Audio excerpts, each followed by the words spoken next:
Kundara POCSO കേസിൽ പ്രതിയായ മുത്തച്ഛന് 3 ജീവപര്യന്തം ശിക്ഷ. കൊട്ടാരക്കര അതിവേഗ കോടതിയാണ് വിധി പ്രഖ്യാപിച്ചത്.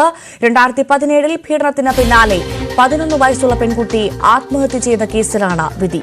എസ് വിനേഷ് കുമാർ നൽകും കൂടുതൽ വിവരങ്ങൾ. വിനേഷ്, മുത്തച്ഛൻ പ്രതിയായ കേസാണ്, കുറ്റക്കാരനെന്ന് കോടതി കണ്ടെത്തി. ഇപ്പോഴിതാ വിധിയും പ്രഖ്യാപിച്ചിരിക്കുന്നത്. എന്തൊക്കെയാണ് പ്രധാനമായും കോടതി നിരീക്ഷണം, കോടതിയുടെ വിധി എന്താണ്?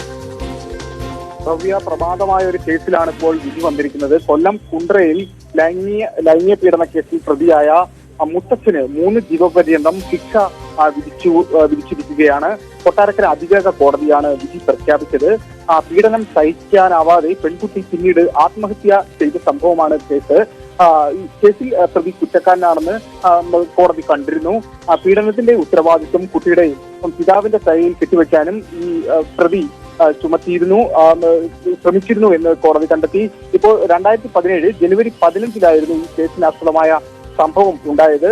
ഫാസ്റ്റ് ട്രാക്ക് സ്പെഷ്യൽ കോടതി ജഡ്ജി അഞ്ജു മീതയാണ് കേസിൽ വിധി പറഞ്ഞത്.